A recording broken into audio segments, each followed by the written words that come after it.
I wanted to share with you a process of values clarification that gives you an opportunity to take a little bit deeper look at what really matters to you and what you stand for. I did years ago. I was looking through the Franklin Day Planner materials of a very time management process that I was really drawn to. And one of the things that they explained was that Benjamin Franklin actually identified his 12 governing values, the 12 principles that he was really dedicated to. And then he spent a month and dedicated each month for a year to one of those principles and worked really hard for the whole month on mastering it. And then he went to the next one and brought the other one along. So it wasn't like I'm doing this one and then no more. I'm doing this one and now I'm doing this one and this one. And so he might have had things like honesty or service or forgiveness. I don't know what his were. But it was a really interesting exercise. So I thought, okay, I'm going to sit down and figure out what my governing values are. What do I truly believe in and what matters to me? And what I found is that when we really know what we believe in, when we really have identified and taken the time to figure out what's important to us and what matters to us, they become like signposts that lead toward our target.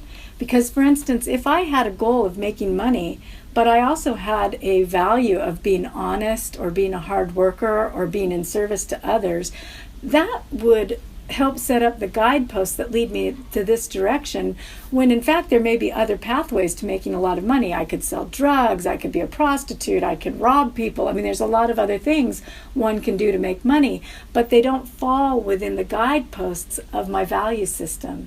And so identifying your values becomes a very helpful process in directing your steps or your path toward what you want.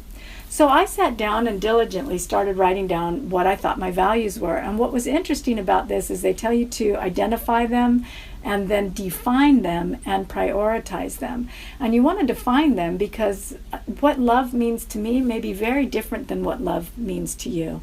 What family means to me may mean something completely different than what family means to you. And so this is a really good exercise to do in partnership as well. As love relationships and romantic partnership or business partnership. Because when you start to define some of these words and these concepts, you may find that you and your partner are speaking the same words, but you're not speaking the same language. And so it's really important to take a look and see what these different values mean to you. So as I'm writing down my values and things are coming along, I realized I was humming a song the whole time I'm writing them down. And I'm thinking, what's that song? What's that song? And I couldn't figure out what it was. And at the very end, when I had my list finished, I tried to figure out what the song was more intently, and I realized it was the Campfire Girl Law, which Campfire Girls back when I was a kid are much like the Girl Scouts or the Boy Scouts are today.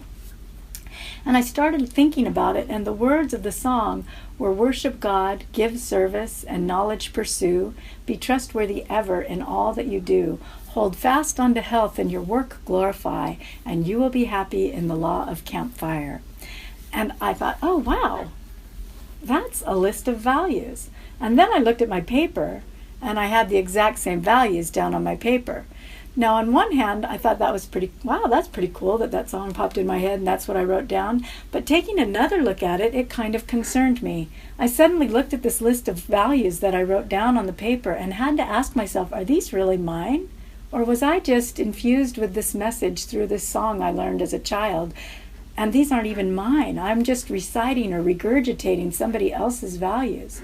And it gave me an opportunity to step back and look at them and really hand pick and choose whether these were my values or not, and commit myself to them.